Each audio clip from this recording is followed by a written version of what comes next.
This is the Canadian Journalist reporting November 17th, 2023. The lead story today is, don't call it a ceasefire, let's call it a pause. The United Nations adopted a resolution for a humanitarian pause. This comes after weeks of failing to vote for any measure of peace. It doesn't really matter because Israel does not have to abide by this vote. It only matters that countries have gone on record to call for a pause on the brutal retaliation for the barbaric Hamas attacks on October 7th in Tel Aviv. Western leaders are starting to dip their toe into being critical of Israel's response, which has killed many thousands of innocent people. Even Canadian Prime Minister Justin Trudeau has spoken out about the attack on the hospital in Gaza, saying that the quote, killing of women, of children, of babies, end quote, must stop. Israeli Prime Minister Benjamin Netanyahu responded that it is not Israel's fault that Hamas is, quote, doing everything to keep them in harm's way, end quote. This is hilariously, stupidly funny that these guys are on, like you got Benjamin and Justin on Twitter X. And so here you have Benjamin responding at Justin Trudeau for their tweet. He says, it is not Israel that deliberately targeting civilians, but Hamas that beheaded. Well, doesn't that been beheaded? Well, no beheading of babies. He's not mentioning that because that turned out to be full-on propaganda. And then how many people today in the comments still go on, well, what if your babies were being beheaded and blah, blah, blah. It's like that didn't happen. There was no proof of it. You guys jumped at it. You ran with it. You believe it. So anyways, let's continue. It is not Israel that is deliberately targeting civilians, but Hamas that beheaded, burned, and massacred civilians in the worst horrors perpetrated on Jews since the Holocaust. While Israel is doing everything to keep civilians out of harm's way, Hamas is doing everything to keep them in harm's way. Israel provides civilians in Gaza humanitarian corridors and safe zones. Hamas prevents them from leaving at gunpoint. It is Hamas, not Israel, that should be held accountable for committing a double war crime, targeting civilians while hiding behind civilians. The forces of civilization must back Israel in defeating Hamas barbarism. So the question for you, Benjamin, if you care about these citizens, refugees, why don't you let them come over the border, the large border, into Israel? Would that not solve the issue? If you care about these Palestinian people, the civilians, the innocent civilians being bombed, why don't you save them and let them come into Israel? Why are you telling that refugees can only go to Egypt? And then, of course, bombed the south of the Gaza, eliminating the road to Egypt. I remember from 3 weeks ago, right, Dr. G? Yeah, or maybe it feels like a while. Maybe it was 2, 3, 4 weeks ago. They bombed their exit to Egypt. And then, so Egypt is taking all the refugees, which somehow can make it through the bombed roads. So this makes no sense. If he cares about the civilians, let them come into Israel. Now, we have to ask, why aren't you letting the refugees come into Israel? Is it because you don't want any Palestinians in Israel? That would be something that we could make the assumption of. Right, Benjamin? Some of the comments are quite hilarious, and people just kind of lost common sense about the picture about we don't want innocent civilians being killed. Women, children, men, 10,000, over 10,000. There was 10,000 like 2 weeks ago or a week ago. And of that was 4,000 children on record killed. Children, 4,000 of them. And that doesn't include the ones buried that haven't been found.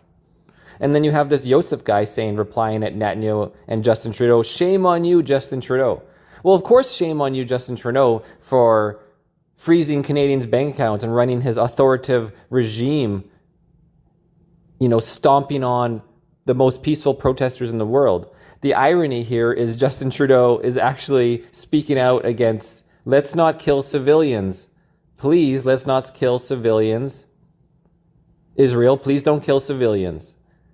And then you have a guy saying, shame on you, Justin Trudeau, for that fact. When this is, ironically, this is like Trudeau's actually, of all the terribleness, He's actually saying something that anyone should say, and it's like, let's not kill civilians. Let's reevaluate. Let's have peace talks. You're not going to put up a full war. Stop. Don't go into bombing hospitals. Don't, whatever. You just got to be bipartisan or whatever you want to call it. Just be human and be like, let's stop the killing.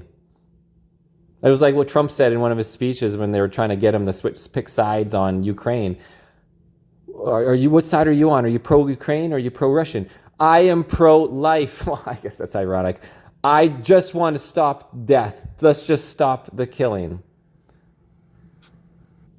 I was just looking through Justin Trudeau's page here to find that quote, and I came across this from a day ago. I unequivocally condemned Hamas terrorist attacks, including the atrocities use of Palestinian civilians as human shields, and noted that Hamas does not represent the Palestinian people nor the legitimate aspirations they have.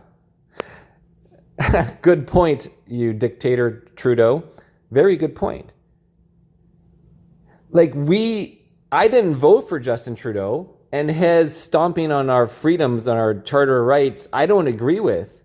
So just because Justin Trudeau is in power, it does not mean half of Canada agrees with what he's doing. So even if Hamas is in power, it doesn't mean that the Palestinians people agree with the terrorist attack, right? I've seen a lot of people in comments and such saying, everyone should die because you guys voted in Hamas.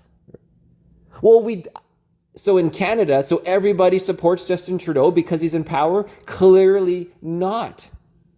It just proves my point that it doesn't matter who's in power, because when somebody is in power, they could have everyone runs on a fake campaign. They run on fake elections. Elections are rigged. Elections can be absolute bullshit. So it doesn't matter if Hamas is in power. It doesn't mean that the majority of the population agrees with the terrorist attack or any of that. Nobody wants war. Only politicians and corporations, the military-industrial complex wants war, everybody. I guess I need to reiterate that I'm not on anybody's side. I am the side of peace. I don't know any people from Hamas. I don't really know anybody from Israel. I don't know. It's not my culture. It's not my thing. I just want to race motorcycles and enjoy the sunshine, which I'm hoping to do soon. So stop taking sides, everybody. You guys, this is not your culture. This is, obviously there's going to be a lot of cultures mixed in and all around Canada. But this is a political war. And we had the first initial attack. And who knows the story behind the attack, because for some reason, the Israeli president will not do an investigation into why he wasn't able to see this attack coming in. Well, we're going to investigate this after the war and after that. So he's hiding something. It's no different than Pearl Harbor. Let them come, let them attack, leave our ships there, let everybody die, because we need to instigate the war, U.S. to enter World War II. We need to scare the people to give up their rights to go to war. It's no different than 9/11, the false flag of 9/11. If you scare the people, you can take away their rights, and they will do it voluntarily. And you have the Patriot Act, the Homeland Security Act, and go to war against a country that didn't do anything, ideally, to you. And they don't want you attacking them. Right now, the U.S. occupies Syria, and Syria's like, get out of here. And they don't know how to get the U.S. out of there. And the U.S. is stealing how many billions of barrels of oil? What was it, 500 million barrels a day? It adds, whatever it was, it adds up to several $1 billion have already been stolen from Syria. And what about the proven occupation terrorist attack by the USA on Iraq? Iraq had no weapons of mass destruction. They went in and murdered the Iraqi civilians. And the same thing in Afghanistan. This is just a military-industrial complex and political, political prowess, political espionage, political controls. Now I'm just ranting. I'm still looking for that post of Justin Trudeau at Benjamin, but look at this one a day ago. On the phone today with President Dictator Zelensky, and I spoke about the Ukraine's ongoing resistance against a Russian aggression. I let him know that Canada's support remains steadfast and that I'll keep advocating for Ukraine whenever and wherever possible, including the APEC this week. Again, Justin Trudeau is a fucking asshole. He is a warmonger. And yet at the same time, he'll flip-flop around and trying to get votes and be like, well, let's stop killing the civilians in Palestine, right? Because he's got these, it's all about, he's got his gender ideology, he's got his race wars, and so he can't say anything against the Palestinians, he can't say anything against the Israelis. He's stuck in the middle where he doesn't know what to do. They're blocking streets and everything else, and he's not going to call it an emergency act, right? It's the irony just keeps going and going. Okay, guys, so I just scrolled here. I'm on 3 days ago. I think Justin Trudeau deleted his post.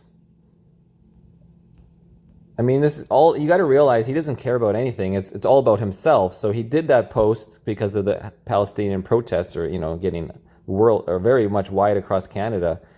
And for some reason, he's got a response. And it was 2 days ago that it happened. And here's all the 2 days ago. I'm not seeing, this is, again, we're into 2 days and I have not found anything at Benjamin yet. No. So, yeah, let's get back to the main story. So, back to my main story. Israel continues to insist that it attacked the hospital because it was used as a Hamas military center. They released these videos and photos showing weaponry they reportedly found there, but there is no evidence of any underground tunnel system. Here is like moving over the Times of Israel. Again, so this is a Israel story. It could just be the exact same as guns on the table when they had at the Quds border. Remember the picture of all the guns on the table? Brand new weapons, actually, new bulletproof vests. Nothing looked dirty at all.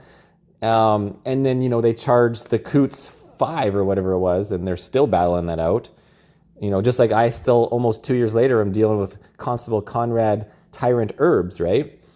But here he is, Hamas weapons found inside Gaza City's Shifa hospital following a raid by Israel Special Forces. Yeah, I mean, again, it's all easily propaganda. We would like, if you had guys wearing the cameras and kind of proved it as they're running in and doing their attacks, let's see the full footage. The Israeli Defense Forces said Wednesday that the troops found military equipment, including weapons. It is an operation that began before dawn and continued for much of Wednesday. Israeli forces entered part of Shifa hospital with a journalist at the site telling AFP that the IDF had carried out room-by-room searches after days of fighting on the outskirts of a facility with Hamas gunmen. The IDF had encircled Shifa for days and has said Hamas maintains a major operations command center beneath the facility, using the patient staff and civilians sheltering there to provide cover for its terrorists and gunmen. The U.S. on Tuesday confirmed that Hamas and Islamic Jihad used Shifa and other Gaza hospitals and tunnels underneath them to conceal and to support their military operations and hold hostages. Quote, in the hospital we found weapons, intelligence materials, and military technology and equipment, end quote, military spokesman Daniel Hagassi told reporters. Quote, we also found an operational headquarters with comms equipment belonging to Hamas, end quote, and Hamas uniforms. The army published images of guns, grenades, and other equipment it said were found on the thing. So back to the story, it said that there was no evidence of tunnels. So let's remember that. He's saying that there's tunnels under there, and yet where's the video footage of the tunnels? Where is any evidence of the tunnels? Here's video footage. Oh, he's opening up a bag. Oh, we got some guns and some bag lockers. Yeah, those weren't stashed. Who knows? This proves nothing, of course. Is there any sound with this thing? No, there's no sound. No sound.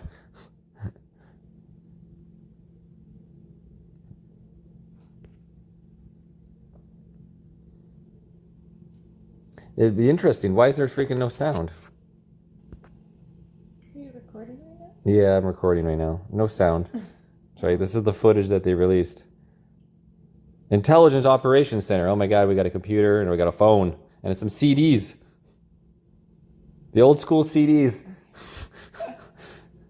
Yeah, right. And they're blurring out the computer that says Israeli IDF. I mean, this is absolute propaganda. I can't believe any of it. Let's see some real proof, right? All right, we're going to move on, guys. And here's your quote from your Israeli Times. These findings unequivocally prove that the hospital was used for terror in complete violation of international law. Are we really talking about violation of international law now? How many citizens are dead? 10,000 a week ago? 15, 12,000 now? This is not about the hostages. This has never been about the 200 hostages. They're not trying to save any hostages. They were actually planting Israeli flags on top of these places. They're putting up flags. They're taking over, guys. And they're using the Hamas attack as a scapegoat, whether it's a false flag or a flag, as their excuse to take over, completely control the territory, and get everyone to leave. Everyone go to Egypt. We don't want you here. I mean, that's what it just kind of reads, right? Another quote, these weapons have absolutely no business being in a hospital. Oh, of course. All right, so we're going to leave again. You know, it's just like watching CBC. Why would you believe anything from the Times of Israel? It's CBC, State Broadcasting Controlled Media. All right, guys, let's finish this story. In the UK, 56 Labour Party lawmakers voted against their party line to call for a ceasefire. It's funny how their party line... They voted against their party line to call for a ceasefire. Like their party line wants war. Of course, the military-industrial complex. Read the book, 1984. See what I'm talking about. In the U.S., a group of 24 lawmakers have also crossed party lines to call for the same. A ceasefire. The party line meaning unequivocal support of Israel. Unequivocal support for the military-industrial complex. The perpetual war. War is peace. U.S. spokesperson John Kirby, of course, we all know Kirby. He literally is like the Kirby character in like Nintendo series, just not a big balloon shape, but he speaks like him. Said the U.S. did not give an okay to the military operations around the hospital. Yep. Anyways, that's the redacted news story here. Thanks for watching, everybody. Canadian Journal.